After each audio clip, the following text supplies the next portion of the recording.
Welcome to the Get Good at Presenting podcast with Lee Jackson. 3, 2, 1, and then join me with a clap, yeah? Oh, honestly, you and your claps. All right. You do the 3, 2, 1, and then I'll do the clap with you. 3, 2, 1. Actually, you know what? Hang on a minute, though. Do you want me to do the 3, 2, 1 as well? Well, just count down with me, and then we'll clap, and then everyone's happy. I hope this is going to go on the podcast. This will be the best bit. All right, then. So we'll both go 3, 2, 1 together. Are you ready? But how will we know that we're 3, 2, 1 at the same speed? Well, because, I tell you what, I'll start, you join in. Yeah, why don't I just have silence? Then you'll see my clap. Oh, that'll be lovely, that. Yeah. That'll be lovely. Okay, I'm shutting up now. 3, 2, 1. That'll perfect. do. Yeah, you got a lovely little line there. Thank you. Welcome to the next episode of Get Good at Presenting, the podcast with myself, Lee Jackson. Today I've got a really special guest. He's an old friend of mine, and I guess he's not a speaker as such, a professional speaker. He's way more advanced than that. I can speak, though. I can speak. You can speak. Yeah. I'll wait until you've introduced me, though. It's always good to get a good introduction, John. Yeah. Your credits are really something else. So today, on the podcast with my slightly croaky voice, for which I apologise, is the amazing comedy magician John Archer. Yoo-hoo! There he is. Hello. Now, let me just list what you've been on TV. You've been on Help My School Trip is Magic, Help My Slab Supply Teacher is Magic, Help My Supply Teacher is Still Magic. BAFTA winner, that one. BAFTA winning, Don't Blow the Inheritance, and you were the first guy ever to fool Penn and Teller. Is that right, John? It is right, yeah. I'm getting a bit bored with that, though. Everybody's just telling me about it. So, it makes you realise you haven't achieved anything for a while, when the last big thing they talk about is 5 years ago. But you are the first, so that's a big thing, isn't it? Yeah, no, that's true. That's true. Yeah, and there's also the sketch show. Was that the Australian one? The sketch show? No, Australian was UK one. It was ITV. It was with Lee Mack, Tim Vine, Ronnie Ancona, Jim Tavray. I'm actually working with Jim Tavray in a few weeks' time. Oh, yeah? What, over here? In the UK? Yeah, I think he lives over there in America now, doesn't he? Yeah, he does, yeah. But he popped back for he came and did the Edinburgh Festival last year, so... well, he's coming back to do an NHS thing. I'm doing a NHS event, and I'm hosting the whole thing, and he's the keynote speaker on that day. So that'll be fun, yeah, because he'll probably be talking about his whole accident experience, won't he? It is indeed, yes. But the sketch show is probably not many people have heard it, but it's got a really funny sketch in it that you see popping up on social media all the time, isn't it? The one, the three blokes at the toilet. Yeah. I didn't have anything to do with that one. I think that might have been one that was written by Lee. It was Lee or Jim wrote that one. It wasn't me or Tim. I wrote them with Tim Vine. Very good. So tell me about your relationship with Tim Vine, because you're touring nearly every year with Tim Vine, a national tour, aren't you? Yeah, I am. I toured with him a lot last year. We did about 80 dates last year. We've just got 10 this year. We're just sort of finishing it off, and then he's recorded it, doing like a DVD record of it at Richmond Theatre in London. So, yeah. So I've got a few questions. One of them is about that, actually. Yeah. When you're doing 80 dates in a row, and I saw you when you were in Leeds, and it was great. It was a great gig. But I guess you're doing like 4 or 5 dates, and you go home for a couple of days, and 4 or 5 dates or whatever. How do you not get bored, like doing the same thing every night? Do you ever change what you do just to keep your interest in what you're doing? Well, I always have built-in moments in all of my routines where I go off-piste, so to speak. So I have a route that I'm taking with each routine, but there are moments where I talk to the spectator and I ask them about themselves, and then I might incorporate that information in the routine. So, for example, if I'm doing a card trick and they tell me that they're an accountant, then I might relate whatever's going on in the trick about them being an accountant. So it is always slightly different. There's always a little bit of difference. And also in the tricks I'm doing, the lottery trick, which I don't know if you remember me doing that. Yeah, where I'm asking people to give me numbers, and I ask them to give me numbers that have something to do with them, an interesting fact about them. So every night, what's going to happen there is unknown to me. So that, you know, so sure, even though the tricks are the same and the routines are the same, there's always moments where it's going to go off and be different. So no one show ever is exactly the same. It's not like a play as such. Yeah. So there you are, a successful comedy magician, probably the best in the country, I would say, John. I've seen you many times. Thank you. You're a lovely man. I'll send you the money. Yeah. It's about time you sent me something. Yeah, do you know what I mean? But let's go back right to the beginning, because when I first met you, yes, you were still a serving police officer, I think. Yeah, well, that is going back a long time. That is 23 years ago now. So how did you get out of the police, and why did you suddenly realise, actually, I want to be, you know, a performer and doing comedy magic around the place? How did you make that transition? To be honest, it was sort of slightly pushed. I was doing it semi-professionally when I was in the police. So I had it classed as a business interest, and I was doing gigs on the odd weekend. I wasn't charging a lot of money because I had an income from the police, but I used to charge a little bit to cover things. And then what happened was, I developed a condition called Meniere's disease, which is a hearing condition in one ear. So I started getting sort of deafness and noise in my left ear and dizzy spells. But at the time when it was diagnosed, I was just working as school liaison officer. So it was a relatively easy, safe job I had. I wasn't out on the streets, you know, fighting burglars or anything. You weren't running over fences. No, I had a very cushy number. I was headhunted for it because I did comedy and magic. They thought he'll be great in schools, I think. But it was a 5-year post, and that was due to come to an end. I was getting quite busy with, you know, the work I was doing, and I can't remember who it was, but somebody said, "Why don't you just tell the police surgeon about your hearing condition and see what they say?" Because it had been diagnosed privately through a specialist, but I'd never mentioned it to the police. And basically, I mentioned it, and the guy said, the police surgeon said, "Well, you know, are you wanting to stay in the job?" I said, "Well, I don't mind really." And he said, "Well, I can't see how you can carry on for another 20 years, you know, deaf in one ear and chances that you might get dizzy out on the street." So he put me on the sick there and then that day, and I said, you know, and that's it. I'll ring your sergeant and tell him you're retiring. So the good thing about it was I'd got 10 years in, and the way the police pension worked was, once you had 10 years service, it wouldn't happen before, but once you had 10 years service or more, if you were medically retired, you got a 17-year pension. So it's all very dull, this. But anyway, it meant that I had a little bit of a buffer. It wasn't a lot of money, but it sort of almost covered my mortgage. So it meant that I could leave, and I thought, well, at least my mortgage covered. I'd still have to pay the other bills, but I thought if I can get a few gigs, you know, every other week or whatever, then I'd be all right.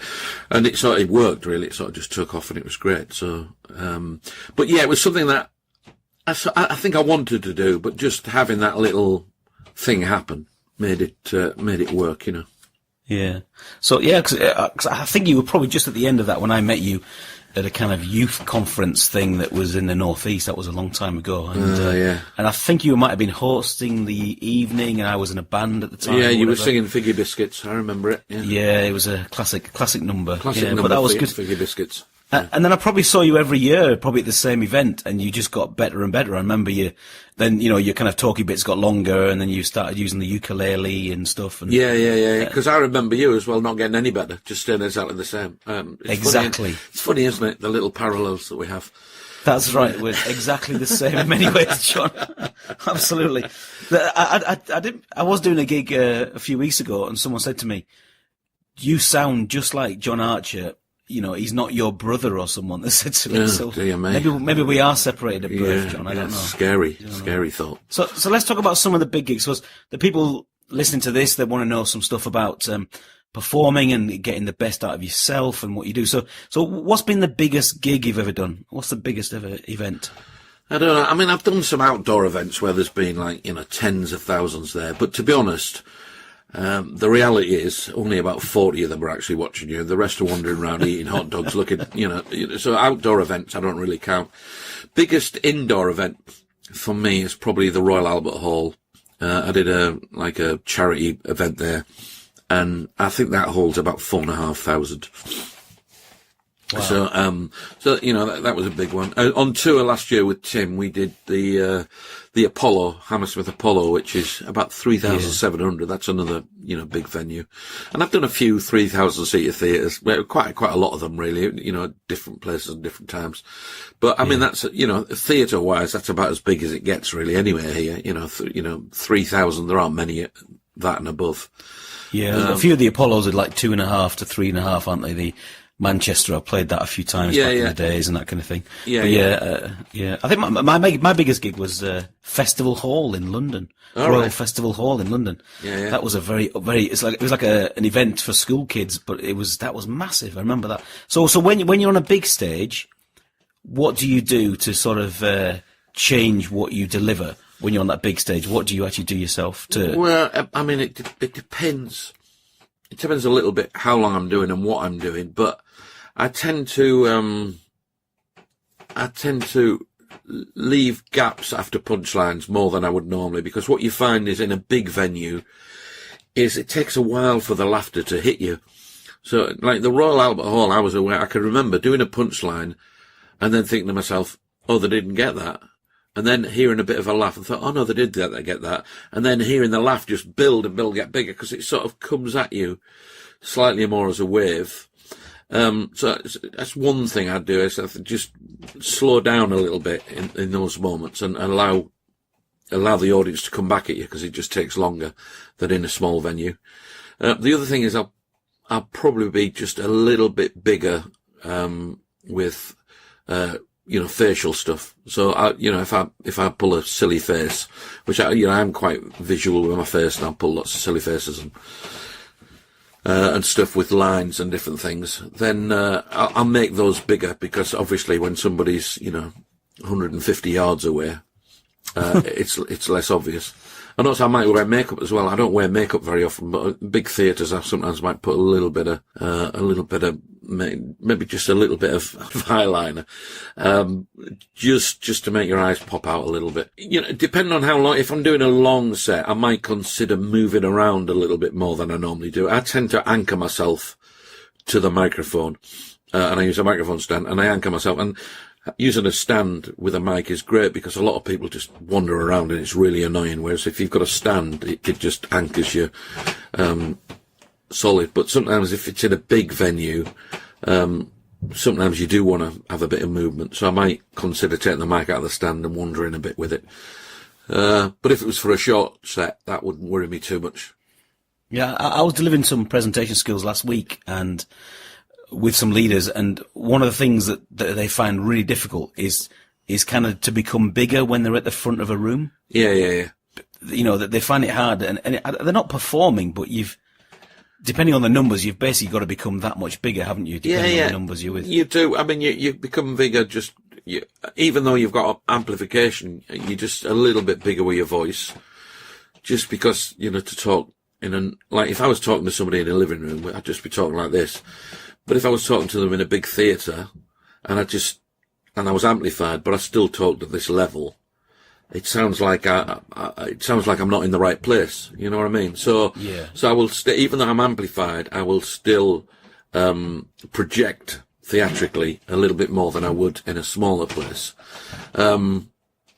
just because it makes it feel like you're aware that people are further away. I know it sounds stupid, but so my voice will be a bit bigger and bolder, and then gestures as well, become a bit bigger. So as where you might just hold your hands out to your side with your palms out as if to say, oh, hello. That becomes a arms wide, a bigger gesture. So yeah, gestures become a bit bigger. And also, you've got to look in a lot more different places as well, If you work somewhere like the Palladium, which is, it's got so many levels and they're all right in front of you, but they go up. You've got to remember just to constantly just keep looking, up, rather than just looking out front and just keeping that one level. So. Very good. So how do you, why did you choose comedy magic? Because why did you not become, a stage magician or something like that? Do you know what? I didn't really choose it. It sort of chose me. I like magic and I like comedy, and I didn't really want to do one without the other. So, I mean, I suppose I did start doing comedy slightly before the magic, but I was still interested in magic. But it was when I was in bands, you know, and I would just crack a few jokes between the songs. But that didn't last very long at all. That might have only lasted for, you know, a few months before it was like, oh, I'm going to do a trick or a bit of business or a silly prop. So I've always done them both together because, I'm not interested in doing Darren Brown style straight magic. And equally, I'm not interested in doing Tommy Cooper style, bad magic with strong comedy. I've always wanted to try and do strong tricks and strong comedy because I love them both. So, it just happened really. I was never at a point where I thought I'm going to try and be a comedy magician. It's sort of, I wanted to be a performer and then realised that comedy and magic was what was happening with me. Well, as you know, I'm kind of, I love comedy and I study it and I watch documentaries and read about it. And so you should. Yeah. Of course. I only read about you, John, obviously. But is there a bit of a myth about Tommy Cooper? Whenever there's a documentary, they usually say he was a brilliant magician. And I reckon he was probably just an okay magician, was he? He was a reasonably good magician. Yeah, I mean there's only really one. There's a clip on YouTube of him performing on the Parkinson show, where he does a sponge ball routine and a couple of silly things, I think. But yeah, he was a reasonable magician, but he wasn't like one of the best, magicians around. He was all right. Yeah. Yeah. Yeah. But I mean, people like to, if somebody, isn't known for something and then you go, oh, but he was, they always exaggerate the level, It's like if you find an actor who's, they're a fan of a certain band. They might just like a certain band, but, it ends up being, oh, he's a massive fan of that band. And you just, okay. Yeah, people like, they like extremes, don't they, when they're talking about stuff. Yeah, TV's all about extremes. That's the reality TV shows in a nutshell, isn't it? Yeah, definitely. You never get any normal people on reality TV, do you? No. Not really. So why,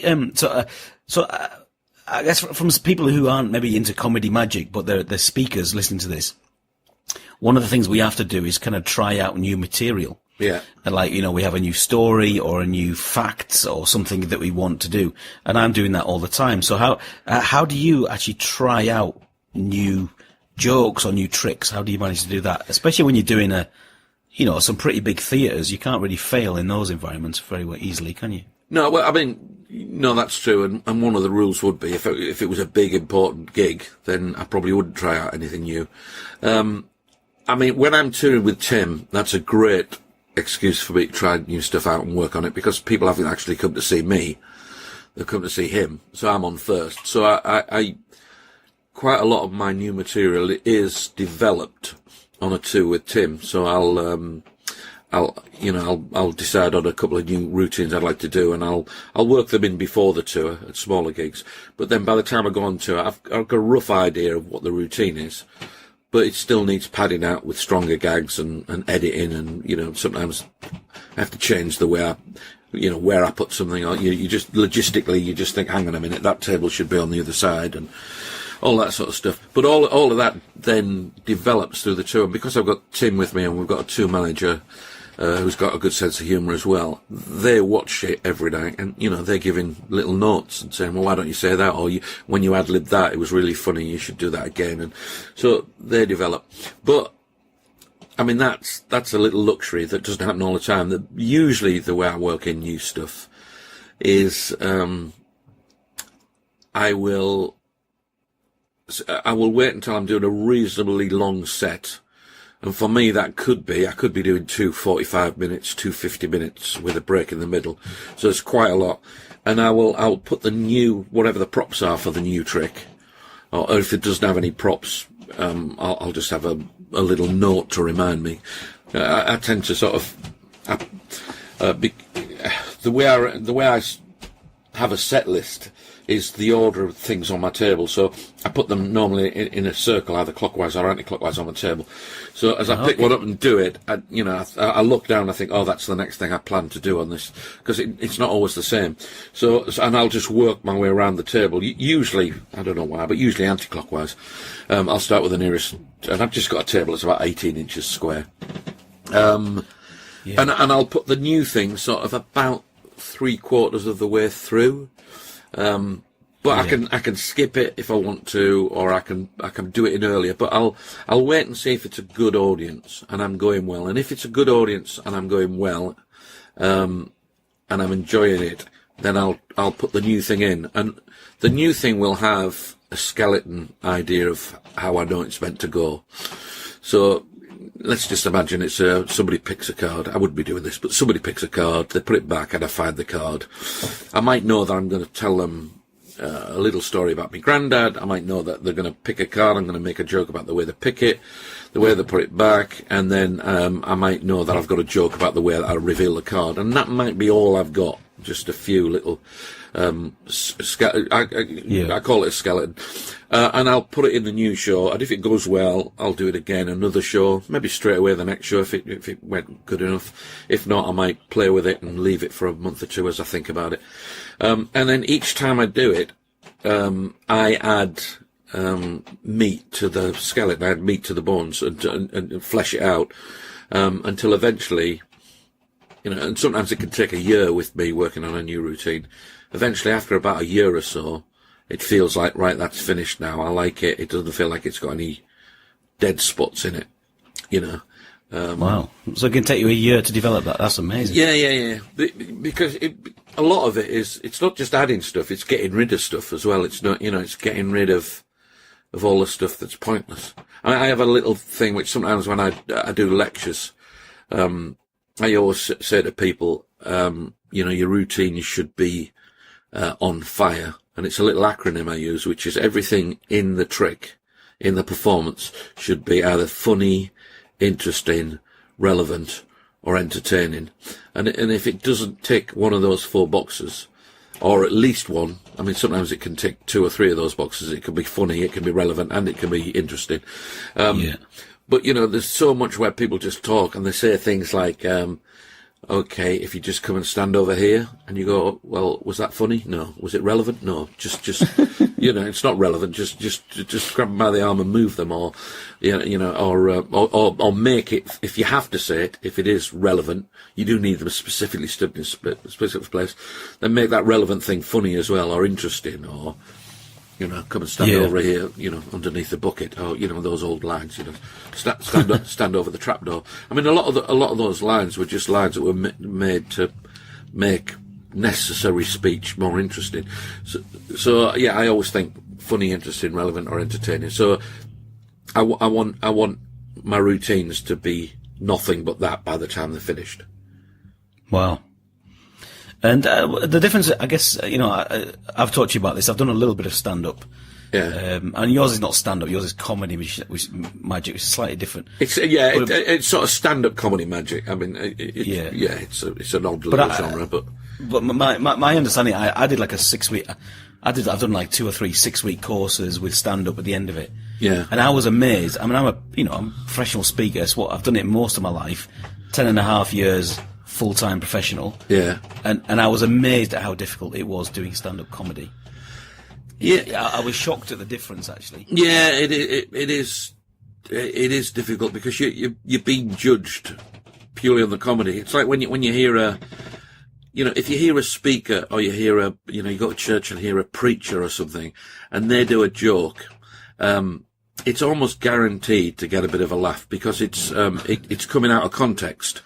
It's like if somebody breaks wind in a funeral, it gets a laugh because it's unexpected and it's inappropriate. So if you're a speaker and you do a joke, it's like, well, you're not there to be funny. So when you are, it's a pleasant little surprise, and it'll get a laugh. But when your sole job is to be there to be funny, everything's judged to a slightly higher level. It's like everything has to be, funny, really. You can't think, well, I'll course through for a minute and a half.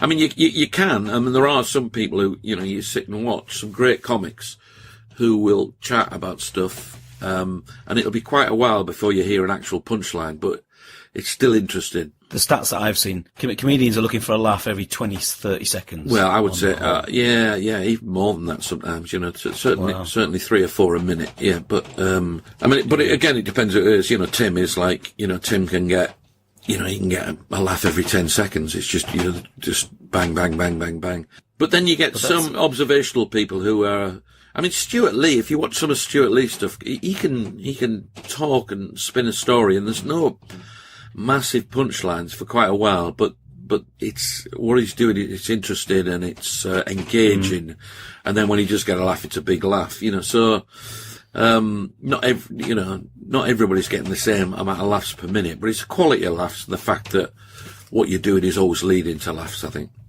Yeah, and I think if you go to a Stuart Lee gig, you're not going for a belly laugh. You're going for political satire, aren't you? Biting wit, aren't you? Yeah, gig, isn't it? Yeah, no, it is a different thing. But I mean, you still definitely say he was a comic, Yeah, sure. So who's the best speaker? Not magician, but you've done loads of corporate gigs and stuff over the years. Who's the best after dinner or the best speaker you've ever heard, John? I don't know. Do you know what? I don't hear a lot of them because I tend to be on. Quite a lot of the times I'm on after them, and I'm hiding somewhere else, so I don't listen to a lot. I mean, I do like Rob Parsons, from Care for the Family. I think he's a brilliant storyteller, and he's got that Welsh accent, so he's, I really like listening to him just tell stories when he's talking about, stuff, but, He's best-selling author, isn't he? He's done a lot of good stuff. He's done some great books on, sort of family and all sorts of stuff. Yeah. But, I don't know really. I'm trying to think of. Okay, that's all right. So who's been your kind of comedy heroes? I know there's been quite an exciting moment in your life the last few weeks where the Laurel and Hardy film came out. I know that you're a big Laurel and Hardy fan, is that right? Yeah, I'm a big Laurel and Hardy fan. Also, I found out that the guy who directed that film was my first director on TV, a guy called John Baird. So, oh, great. Yes, it was really funny. I did a show, first ever television show I did was called Undercover Magic on Sky. And it was John Baird was our director. And then I was watching, some things coming up with this Laurel and Hardy movie and thinking, I'm really looking forward to that. And I was watching a YouTube clip sort of promoting it, and suddenly it was interview with the director, and it was John, and he's sort of friend on Facebook. Wow. So I just got back to him and said, hey, really pleased, because he's a lovely, lovely guy. So I was really pleased to soon know. But I'm big fans of them. I mean, sort of an eclectic mix really for me. The old, love Morecambe and Wise, Tommy Cooper, Les Dawson. I'm a big Les fan. But tons of them really, all of that era. Dave Allen, Monty Python, and then lots of guys who are around now doing stuff as well. Like Eddie Izzard, obviously Tim Vine. I love what he does. Paul Tonkinson, lots of people who Have you ever worked with Billy Connolly? No, I never worked with Billy, but I was a massive fan of Billy Connolly as well. So, loved when he was doing all his theatre tours, which sadly he's not doing so much now, but, loved, I mean, he's just another brilliant storyteller, isn't he? He's just great at, telling the story, and there's just no fat. It's just all meat on the bone. There's nothing there that needn't be there. So I guess you're kind of at the top of your game, really. If there is a little league of comedy magicians, you're pretty much up there, John. You teach all these new magicians in the magic circle and all that kind of stuff, don't you? And you've won all these awards and stuff. But I guess my question is, where do you go to learn? Well, there are. I listen to lots of people lecture as well, and not necessarily other comedy magicians. I mean, You know, that series that's on the internet of masterclasses, that you can buy into. I mean, I got the masterclass of, Steve Martin, you know, and that was, I don't know how many, about 30 little 10, 15 minute episodes of him talking about all sorts of stuff about comedy. But then I go around the world where I'm at conventions and there are other comedy magicians speaking and talking, and I speak to them. But I get my inspiration from, you know, lots of things. It doesn't necessarily have to be comedy. You know, I can see a story, you know, on the internet, or something in the Guinness Book of Records or Ripley's Believe It or Not, and think, oh, that's an interesting little bit. Maybe I could talk about that, or maybe I could do something funny about that. So, yeah, it's just whatever comes up, really. Anything and everything. So when I was changing jobs and wasn't going to run a charity anymore, and I was going to be a professional speaker, I think I asked you for various bits of advice. Yeah. And I said give up, didn't I? You said give up, yeah. You know, there's about 40 minutes of banter and merciless ribbing, like who's going to pay for you, Lee, and all that kind of stuff. Yeah. I still don't know who does that. It's weird, isn't it? But you said something to me which I've always remembered, and I still share with people when people ask me questions about speaking, and that is something you said to me, and I just wonder whether you can expand on this. You said to me, like, a professional is someone who does it anyway when they don't feel like it.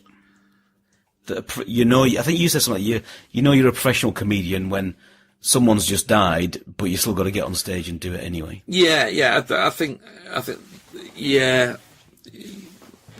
I can't remember saying that, but it is. Well, it was something like that, yeah. But it is true. I mean, you get to the point where even when you don't want to go out and do a gig, you can still walk on stage and turn it on and do it.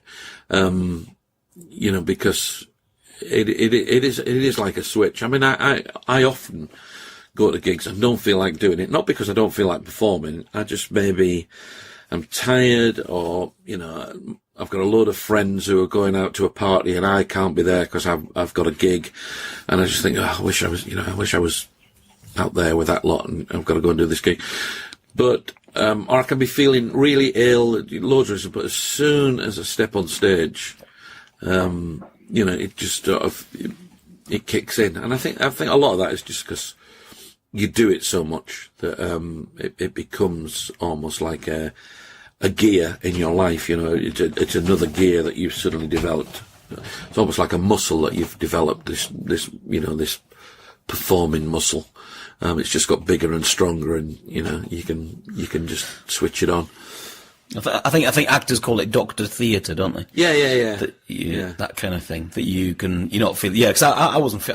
I've got a bit of a sore throat now. I was feeling a bit rough last week, and as long as I rested, I managed to do 2 full days of training, presentation skills last week. I was exhausted. Yeah. But once I started with my material, like you said, I just kind of got lost in it, really. Yeah, you do. You kick it, then you come off stage and you feel fine because you're pumped up full of adrenaline. Then an hour later, you're just dead again. But yeah, I just went back to my hotel room and I didn't speak to anyone else. It was fine by me. So I'm a little bit careful of booking in extra meetings, or, you know, seeing extra stuff with clients. Sometimes I just want to go and collapse, you know, particularly after a day rather than just an hour. Do you know what I mean? So, definitely. Yeah. So have you got? So if anyone, you know, someone comes up to you and they want to be a speaker or a comedian, or, you know, what's the usual advice that you give people? Because I get loads of phone calls and, you know, lots of tweets and stuff about that. How can I get into it?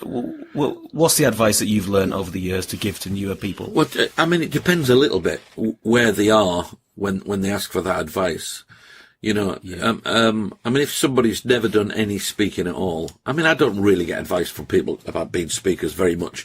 I get mainly, you know, people who want to go full time as an entertainer. But I mean, it's the same sort of thing. You're still getting paid to perform. To what, you know, speaking is a performance.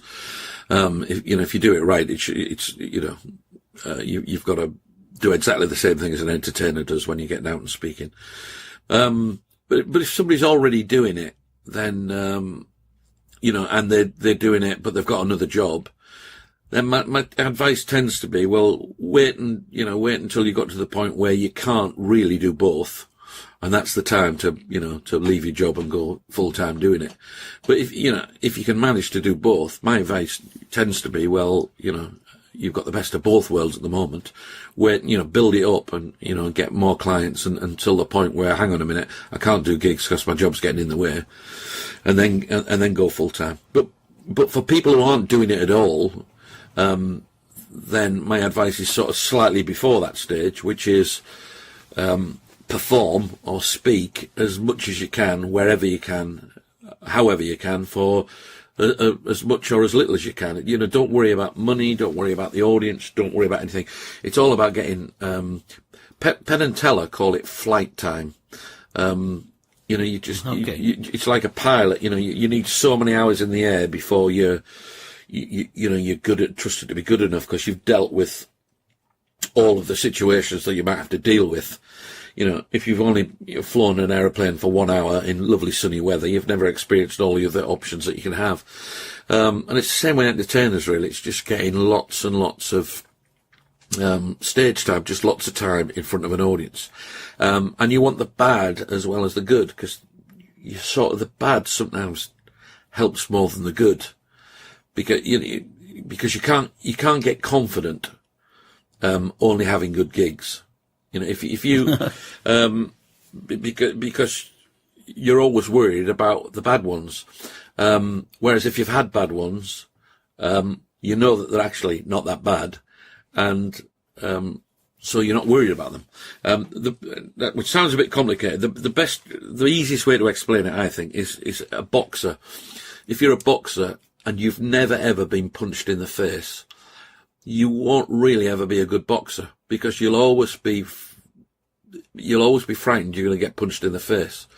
And so you'll never just, have the aggression to go out and do it. Whereas most good boxers, all good boxers, have been punched in the face and, knocked to the floor, got up, and the next day realised, actually, it's not that bad, I'm all right. It didn't hurt as much as I thought it was going to do. He hit me 3 times and I forgot about it. I lost the fight. Never mind. I won the one the day after. And it's exactly the same with performance. You need the hard gigs. You need the gigs where the PA isn't quite right, so you realise you've got to adjust. The gigs where the audience are too far away, the gigs where the room's too cold and everybody's drunk, and you need all of those to have done all of those gigs as much as you can, whenever you can, wherever you can, so that you walk out there looking confident. And the reason you look confident is because there's nothing really that's going to frighten you.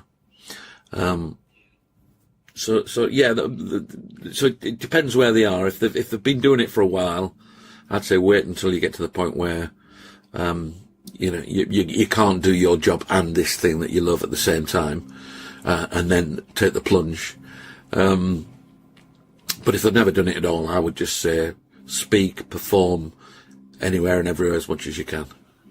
So, John, how can people find out about you? Where do they find out? What's your web address and all that? Web address is www.john-archer.com.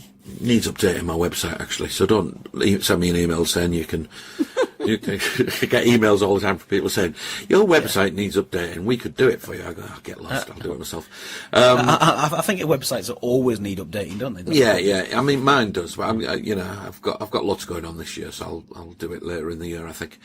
So that's my website, and then Twitter and Instagram is @theArchini. The Archini. The Archini, which was a name I used for about a year when I first went full time. It was a terrible idea, but if I'm doing anything that, has got tickets to sell, I'll normally shout about it on Twitter. That's great. So thank you so much, John. You're a good mate, you're a good lad, and you really are one of the best. And thanks for sharing some backstage little moments on Get Good at Presenting. Thanks, John. Yeah, you're welcome, Lee. Thanks a lot. Take care. See you soon. Thanks for listening to the Get Good at Presenting podcast with your host, Lee Jackson. If you'd like to know more about Lee's work as a motivational keynote speaker and presentation coach, visit his website at leejackson.biz. That's leejackson.biz.